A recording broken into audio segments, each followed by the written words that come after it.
غور طلب ریڈیو۔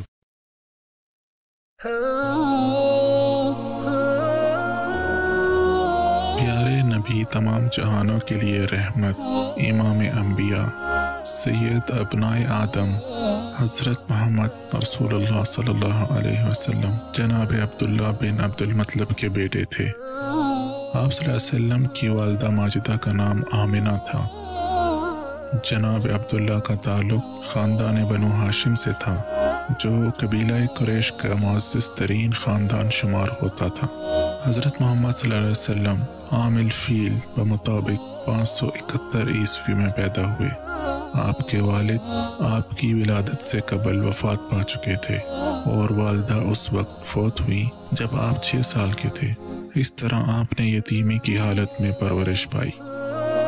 آپ کو آپ کی والدہ کے بعد سب سے پہلے ابو لہب کی لونڈی سویہ نے دودھ پلایا۔ بعد ازاں قبیلہ بنو سعد کی خاتون حلیمہ سعدیہ آپ کو دودھ پلانے کے لیے اپنے ساتھ لے گئی۔ یہ قبیلہ صحرا کی کھلی اور صاف فضا میں رہتا تھا اور صحرائی روایت کا حامل تھا۔ 8 سال تک آپ کے معمر دادا جناب عبد المطلب بڑی شفقت سے آپ کی دیکھ بھال کرتے رہے اور اپنی زندگی کے آخر لمحوں تک یہ فرض نبھایا۔ جب آپ 8 سال کے ہوئے تو دادا وفات پا گئے۔ پھر آپ اپنے چچا ابو طالب کے گھرانے میں شامل ہو گئے۔ آپ بچپن ہی سے انتہائی عمدہ عادات و صفات اور اعلیٰ اخلاق کے حامل تھے۔ یہی وجہ ہے کہ لوگ آپ کو صادق اور امین کے لقب سے یاد کرتے تھے، جس کے معنی سچا، دیانتدار اور قابل اعتماد کے ہیں۔ آپ 40 سال کے ہوئے تو اللہ تعالیٰ نے آپ کو منصب نبوت پر فائز کیا اور ساری انسانیت کو سیدھا رستہ دکھانے کے لیے آپ کو مبعوث کیا۔ آپ سب سے آخری نبی ہیں۔ آپ پر وحی کے نزول کا آغاز کیسے ہوا، اس کے بارے میں حضرت عائشہ صدیقہ رضی اللہ عنہا بیان کرتی ہیں کہ رسول اللہ صلی اللہ علیہ وسلم پر وحی کی ابتدا نیند کی حالت میں سچے خوابوں کے ذریعے سے ہوئی۔ آپ صلی اللہ علیہ وسلم رات کو جو خواب دیکھتے وہ اگلے دن صبح کی روشنی کی طرح سامنے آ جاتا۔ جبریل علیہ السلام اللہ تعالیٰ کی طرف سے آپ پر جو وحی لے کر آئے تھے وہ یہ تھی: اپنے رب کے نام کے ساتھ پڑھیے جس نے پیدا کیا، اس نے انسان کو جمے ہوئے خون سے پیدا کیا۔ پڑھیے کہ آپ کا رب بڑا کریم ہے، وہ جس نے قلم کے ذریعے سے علم سکھایا، اس نے انسان کو وہ علم سکھایا جو وہ نہیں جانتا تھا۔ یہ آیات اس وقت اتری جب آپ غار حرا میں تھے۔ زندگی کے اس دور میں وہاں آپ تنہائی میں اللہ تعالیٰ کو یاد کرتے تھے اور کئی دن اور کئی راتیں وہاں قیام فرماتے تھے۔ جب نبی کریم صلی اللہ علیہ وسلم نے لوگوں کو اسلام کا سچا پیغام پہنچایا تو اس پر آپ کو بڑی تکلیفیں برداشت کرنی پڑی۔ آپ کے صحابہ نے بھی مشرکین عرب کے ظلم اٹھائے۔ جب سختیاں حد سے بڑھ گئیں تو آپ نے صحابہ کرام کو ہجرت کرنے کا حکم دیا۔ پہلے 2 مرتبہ حبشہ کی طرف ہجرت کی گئی، بعد میں مسلمانوں نے مدینہ کی طرف ہجرت کی اور اس ہجرت کے آخر میں نبی کریم صلی اللہ علیہ وسلم بھی مدینہ تشریف لے گئے اور مدینہ کی مشکل اور جدوجہد سے بھری ہوئی زندگی کا آغاز ہوا۔ یہ صعوبتیں بالآخر رنگ لائیں۔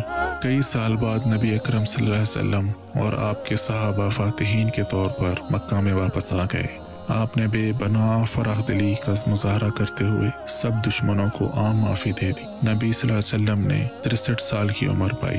آپ صلی اللہ علیہ وسلم کی زندگی ہی میں جزیرہ نما عرب کا بیشتر حصہ مسلمان ہو چکا تھا۔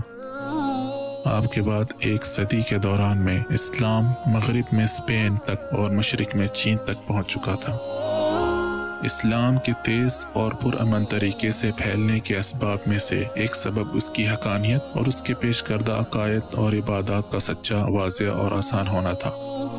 اسلام توحید کا علمبردار ہے، صرف ایک معبود اللہ تعالیٰ پر ایمان لانے، صرف اسی کی عبادت کرنے اور پوری زندگی اللہ اور اس کے رسول کے احکام کے مطابق دانائی اور کامیابی سے گزارنے کا مطالبہ کرتا ہے۔ رسول اللہ صلی اللہ علیہ وسلم سچائی، دیانتداری، انصاف، رحم دلی اور شجاعت کا کامل نمونہ تھے۔ آپ صلی اللہ علیہ وسلم اگرچہ ایک انسان تھے مگر انسانوں میں پائے جانے والی خامیوں سے یکسر پاک تھے۔ آپ کا جہاد صرف اللہ کی رضا کی خاطر، مظلوموں کی حمایت اور آخرت میں ملنے والے اجر و ثواب کے لیے تھا۔ آپ اپنے اعمال اور لوگوں سے معاملات میں اللہ کی خوشنودی کو پیش نظر رکھتے تھے۔ اللہ تعالیٰ آپ پر اپنی برکتوں اور رحمتوں کا نزول فرمائے، آمین۔ اللہ تعالیٰ نے آپ کو پوری انسانیت کے لیے رحمت بنا کر بھیجا۔ آپ اہل ایمان کے لیے خوشخبری اور نافرمانی کرنے والوں کے لیے ڈرنے کا مقام لے کر آئے۔ قیامت کے دن آپ تمام بنی آدم کے سردار ہوں گے۔ سب سے پہلے آپ قبر مبارک سے نکلیں گے، شفاعت بھی سب سے پہلے آپ کریں گے، اور آپ ہی کی شفاعت سب سے پہلے قبول کی جائے گی۔ آپ ہی پہلے جنت میں داخل ہوں گے۔ آپ سب انبیاء اور رسول کے سردار ہوں گے۔ آپ اپنے رب کی طرف سے حق اور سچائی لے کر دنیا میں آئے۔ اللہ تعالیٰ اہل ایمان کو حکم دیتا ہے کہ وہ آپ صلی اللہ علیہ وسلم سے محبت کریں، آپ صلی اللہ علیہ وسلم کی پیروی اور اطاعت کریں۔ اللہ فرماتا ہے، اے لوگو جو ایمان لائے ہو، اطاعت کرو اللہ کی اور اطاعت کرو رسول کی۔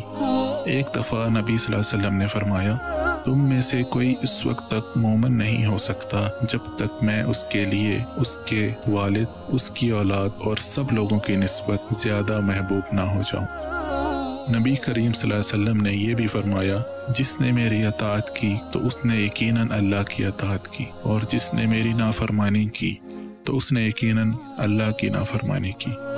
در حقیقت رسول اللہ صلی اللہ علیہ وسلم سے محبت اور آپ پر ایمان کی شرائط میں سے ایک یہ ہے کہ آپ کے احکامات کی تعمیل کی جائے۔ قرآن مجید میں ہے، آپ کہہ دیجئے، اگر تم اللہ سے محبت کرتے ہو تو میری پیروی کرو، اللہ تم سے محبت کرے گا اور تمہارے گناہ بخش دے گا، اور اللہ بہت بخشنے والا ہے، نہایت رحم کرنے والا ہے۔ آپ کہہ دیجئے، تم اللہ کی اور اس کے رسول کی اطاعت کرو، پھر اگر یہ لوگ منہ موڑیں تو بے شک اللہ کافروں کو پسند نہیں کرتا۔